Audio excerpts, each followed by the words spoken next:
Okay, so I have a plan to buy some gold this year. It's a specific plan for some specific gold. Some of that, same as it ever was, some is new.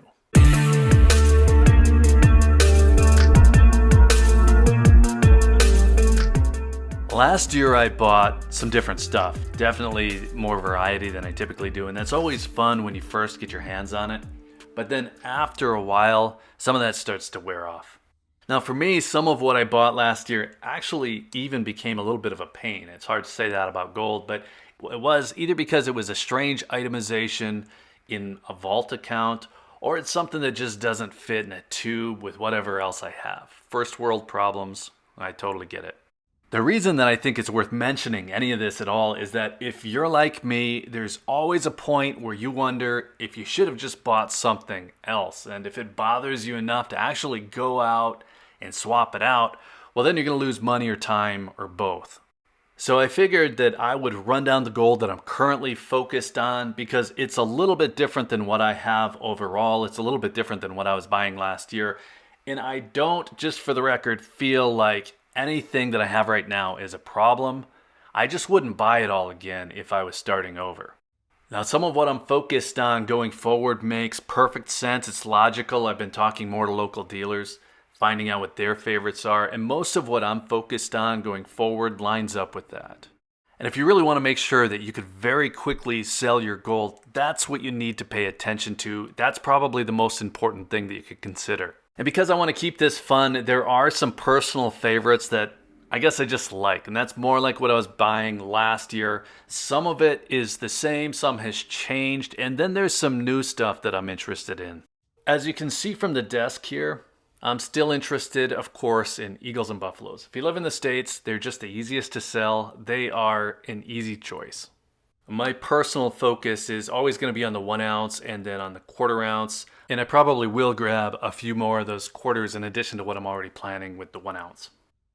The high relief Liberties are very cool. And I like that the US Mint put out some higher end efforts. But one of each of these is enough for me. One of the online dealers right now has a great deal on the 2019 Liberty, but I'm just not interested in buying more. The Mustang here, this topped my cost at $2,715. That was direct from the mint.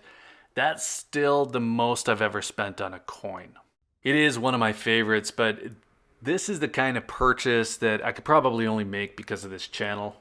The 2009 Ultra High Relief, that's a little bit different for me because this is a reproduction of the pre-33 Double Eagle. So it has a little bit of a historic feel to it, and I ended up liking that more than I expected. So this year, if I were to find a better version of it, a better quality version of it, some of these were considered proof, like I might grab a second coin. And the Mint does have a few other anniversary recreations that I like. There were the half ounce Walking Liberties, quarter ounce Standing Liberties, the 1/10 ounce Mercuries, and then the 3/4 ounce Kennedy. That one's a little bit different to me, but it was part of the same series. All of them are interesting, but the half ounce Walker is the one that I've always been most interested in, and I might try to pick one up this year, maybe two. Depends on if I can find them for a decent price. I feel like I'm just kind of running down the US Mint catalog from the last 20 years. The other thing that I'm looking at, going back further than that, are the pre-33. Now, my local shops tell me that they sell very quickly, and they're also happy to buy them at any point. It really doesn't matter what it is. They cover the full spectrum. It could be the low premium Double Eagle Liberty head, or the other side of the spectrum, it could be the high premium Half Eagle Indian head. They'll buy all of those and anything in between. And those two coins, the Double Eagle Liberty head and the Half Eagle Indian head, they actually happen to be the two that I'm interested in. Right now, the only one that I have, the only pre-33 coin I have is the Indian head, and I would like to get at least one more of them. I'm just in no hurry though, because the premiums on these have been really high. I've been told that even the wholesale price on these is $650 and up. I know a lot of people like pre-33. You'll hear people say they're not making any more of them. Personally, it's more of a curiosity thing. I don't feel like they're a good option to stack in volume, but that's based on supply and premium, and that's going to change market to market, so it really depends on where you live. So outside of the US, Libertad's crowd favorite clearly around here. I'll pick up a reverse proof Libertad if I can find one at the right price.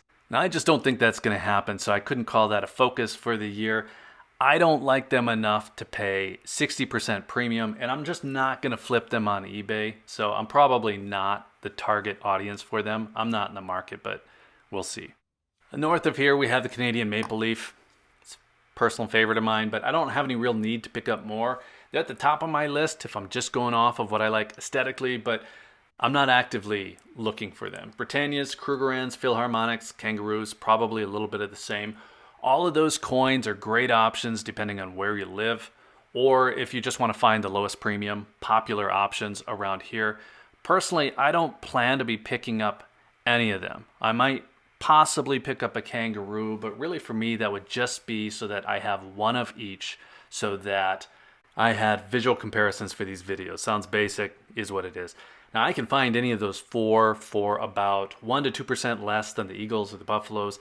But in a sale, especially a sale back to a local coin shop, I just barely cover that spread. It's just not worth it because I've got that one-off itemization, and I would rather be working toward tubes of my hometown coins. Those are all great coins. If I had started out with Krugerrands or Britannias, whatever, I would just keep buying more of those. Because I have the Eagles, because I have the Buffaloes, that's where I want to be. So doing a 180 here, there are a few coins that I want that I generally wouldn't recommend. There's a new dragon in the Chinese Myths and Legends series. The silver version, it's already out. Maybe you've seen it. The 2-ounce gold version, it's also already out. But the 1 ounce has not been released yet. And I will grab that as soon as it's available from one of the North American dealers. That will complete the series for me.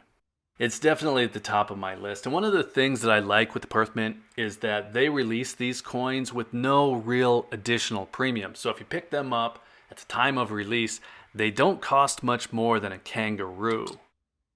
The same goes for Lunars.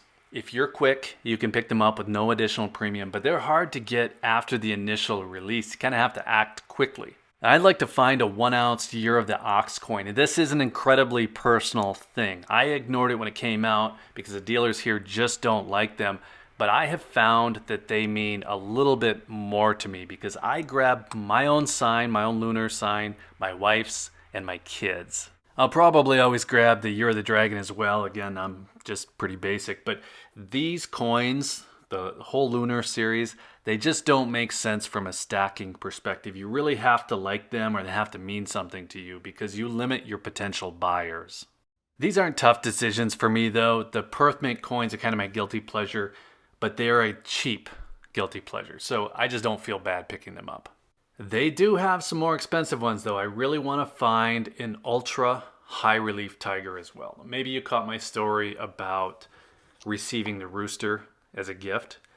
This is the coin that I had to jump in a dumpster to recover. So this one right here, this is unquestionably the coin of the year for me for last year, 2021. So that might be adding a little bit of influence, but I'm hooked. If I can find the tiger, maybe the ox, I'm going to grab it.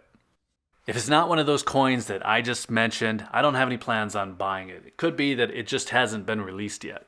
I'm not planning on getting any gold bars. That might change. We'll see. I'm going to focus on coins though, since that's what's easiest to sell in my local market. I don't have anything against bars. I would love to have large cast bars. I think all of us would.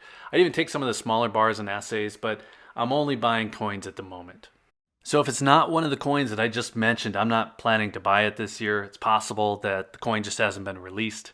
It's also possible that I just change my mind, or maybe the crowd calling for Libertads gets heated enough that I'm forced into it. I guess we'll see. So that's what I'm focused on. You can let us know what I missed. Let us know what you're focused on. I think the only wrong answer here is the Scrooge McDuck coin. Everything else is fair game. So hit that like button if you found any of this interesting, or if you secretly want one of those Scrooge McDuck coins, I don't know. And then make sure that you're subscribed if you want to see if I ever do get bullied into picking up a Libertad. And if you're still here, thank you again for watching. I always appreciate your time. Take care.